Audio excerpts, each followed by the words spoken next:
With that, naapektuhan tuloy yung ibang senior citizen. Oo. Kaya tatanungin ninyo, bakit hindi pa nagsasubmit? Bakit yung mga yun nagsubmit? Kasi wala naman silang kinukubli. Tulong ng DPS, Engineering, at MTPB. Oo. Magtutulong-tulong para sa distribution. Ngayon, Yorme, paano po yung barangay na wala pa kami? Sa mga bagong nakapanood lang, no? Paano po yung mga barangay na hindi po kasama sa sinabi ninyo? Hindi na ba kami mabibigyan? Mabibigyan po kayo. Depende po sa inyong chairman. Depende po sa inyong barangay. Sa mga senior citizen na baka yung barangay nyo hindi pa nagsasubmit ng inyong data. Okay. Ngayon, merong mga natatakot. Ito po yung isa, bakit hindi nagsubmit yung iba? Kasi gusto ko naman maging tapat sa inyo. May mga chairman natatakot kasi kailangan nilang sumpaan yung mga listahan. No? Ano ba ang purpose natin? Gusto ko rin ipaalam sa aking mga minamahal na lolo't lola, mga nanay tatay, may mga ilang chairman, no, na siguro masasabi natin hindi masyadong excited sa ganitong pamamaraan kasi baka mabisto na yung mga nasa listahan niya ay hindi talaga sa barangay niya. Ayan ha, wala tayong sinisino ha. Sinasabi lang natin yung pangkalagan. Now with that, naapektuhan tuloy yung ibang senior citizen. Oo. Kaya tatanungin ninyo, bakit hindi pa nagsasubmit? Bakit yung mga yun nagsubmit? Kasi wala naman silang kinukubli. Wala silang tinatagong mamamayan. Kung saan nila tinatago at bakit nila tinatago, anong dahilan o purpose later on, hindi ko po alam. Pero ako po'y bilang inyong alkalde, isa sa obligasyon ko ay maging masinop sa mga gastusin. At gustong-gusto ko, lahat ng senior citizen magbenepisyo. Pero may mga ilang individual na barangay official nakaisapakat nung araw sa mga ibang individual din na nagnanais na pakinabangan yung hindi dapat sa kanila. Naalala nyo, mga nanay tatay ko, di ba yung naalala nyo yung mga forfeited? Pag hindi nakuha, forfeited na. Di ba sa policy ko, kapag hindi mo nakuha yung Enero hanggang Abril, makukuha mo ng second quarter. Sabi ko nga, di ba? Huwag kayong magkalala. Pag hindi mo nakuha yung January hanggang December na allowance, pagdating ng Nobyembre, pagdating ng Disyembre, isang buo. Retroactive. Ayaw po yun nung dati. Kaya pinuporpit. Ako hindi ko pinuporpit. Bakit? Ang mga dahilan ko dyan, simple. Baka wala yung senior. Baka nagkasakit. Baka nagkabakasyon. Bakit natin ipuporpit? Ba't pa natin ibinabalik? Kung may binigay naman tayong pribilehiyo sa kanila. No. So kaya, ang policy natin, abangan ninyo, September, magbibigayan na ng allowance. After ng gatas, no, susunod ka naman gagawa ng paraan yung mga allowance ang lolo't lola ko. Okay? Pero, hindi na yung katulad ng dati. Kapag wala ka, wala na. Hindi po. Ang problema kasi, napansin namin, dumami yung tab mark. Parang lahat na lang, halos, ay lahat na lang yata may sakit. O wala. Ang duda po namin, may nagmamaniobra nung araw. Sige na. Let's move on na. Para wala nang sisihan, turuan kasi ayaw ko naman nadadamay yung mga walang kasalanan. Ayaw ko naman nasasakripisyo yung mga taong wala namang itinatago. Kaya tanongin nyo si chairman, bakit hindi pa siya nagsasubmit? O si Kagawad, si Secretary, Treasurer, O si treasurer, secretary. Wala namang masama, sasubmit nyo lang naman yung pangalan. Tapos dadali na namin yung mga benepisyo, allowance, and so on and so forth. Kailangan natin linisin ang data. Opo. Pagdating ng araw, baka masya ko kayo.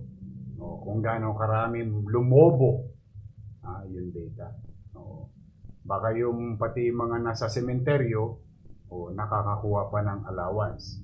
Di ba masakit yun para sa inyo, mga taxpayer. Di ba? Kaya ako naman, ang obligasyon ko ay maging masinop. Katulad yan, inilathala ko sa inyo, kwentas klaras, yung sinumiti nila. At siguradong walang maiiwan. Okay. Ayun ang unang dahilan. Pagiging masinop. Yorme, 59 ako, no, hindi, 60 ako ngayong araw na ito. Ito maganda. 60 ako ngayong araw na ito.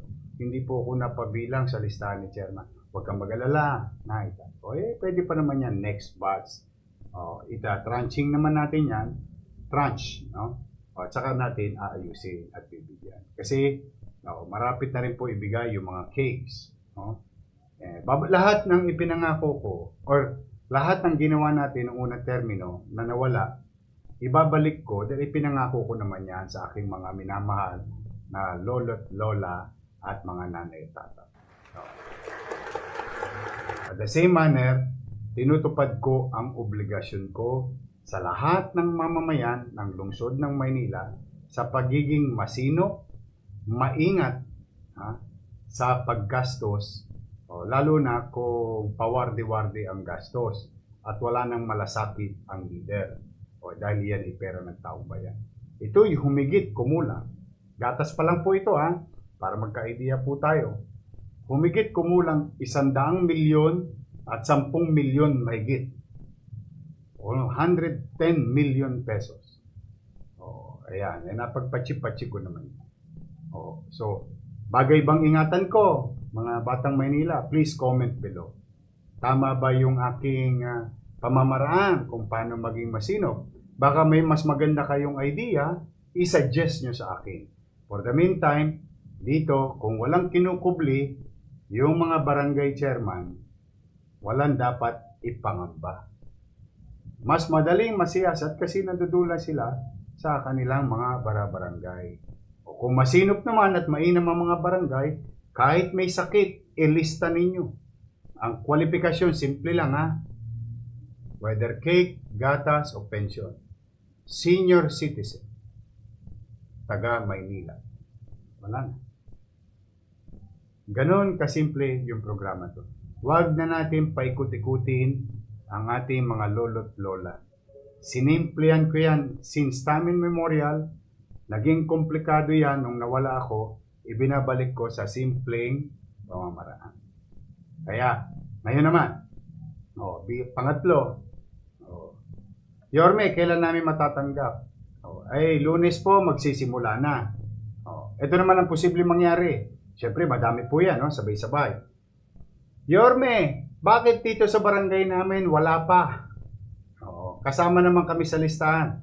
Hintayin nyo lang. Yorme, bakit dito sa aming barangay wala pa? Baka wala kayo sa listahan.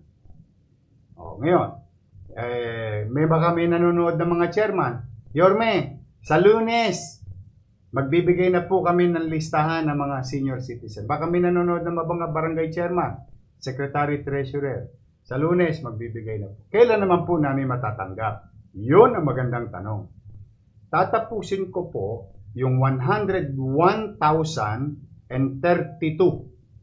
Yung first batch. Premium yun nila, sila ang mauuna. Bakit? Sila ang unang tumugon. Kailan po namin matatanggap kung kami sa Lunes naman magsusumite ng dokumento o listahan ng mga senior citizens sa aming barangay? Kung maaga namin matatapos, madideploy yung mga gata sa barangay. Halimbawa, Miyerkules pa lang, natapos na namin yung 469 barangays. Ibibigay na rin po namin kagad. Kayo naman yung second batch. It can be Thursday, it can be Saturday next week, or it can be Sunday. Kasi yan ang kasarapan ng maagap. Pag maagap, ano yung sa English yung ano? Early bird catches the worm. Yun ba yun? Yun yung kasabihang English. So, I hope maliwanag. Meron bang mga tanong yung ating mga netizen? Meron ba silang inquiry sa proseso? Wala naman po. Malinaw daw po na ipapaliwanag na maayos. Okay. Kasi susunod na dyan, birthday cake. Ang susunod na dyan, allowance. Tapos susunod na dyan, yung regalo. Wala na pong tigil yan. Opo. Ako naman po may abacus ako sa opisina. Basta meron dyan pera, gagastusin ko sa paggawaing bayan, sa serbisyong bayan, sa kalusugan, at extra services. So, yan po kung bakit kami ngayong Sabadong ito ay nag-broadcast so that you will be properly informed. Now, sa mga nanonood at bagong nanonood pa lang, ulitin ko po ang aking panawagan. I hope, please, do share this broadcast. Copy, paste sa mga cellphone, or share sa inyong mga account itong impormasyon. Mahalaga po ito. Kasi ayaw kong malilito yung aking mga minamahal na lolo't lola at nanay-tatay na senior citizen. Mas marami tayong mabigyan ng informasyon, mas marami tayong mabigyan ng ganitong kaalaman para sa bawat matanda sa lungsod ng Maynila, mas less ang tanong. So muli, sa mga bago pa lang naka-tune in, please review the broadcast. So muli, magandang hapon po sa inyo, sa mga lolo't lola ko. Ay naku magpapakalusog kayo, lakasan po ninyo, mag-ensayo kayo lagi, dahil marami pa ako nakahanda para sa inyo. Umpisa pa lamang po ito ng katuparan ng aking pinangako para sa inyo. And it's gonna happen while I'm here. Hanggat nandito ako, yung mga pinangarap ko para sa inyo, itutuplin ko. Again, mag-iingat kayo. Mahal na mahal ko po kayo, mga lolo't lola ko, mga nanay tatay. I love you. Happy weekend. Have a healthy and enjoyable weekend with your family. Maraming salamat. Pagpalain nawa kayo ng buong may kapal. Manila, God first.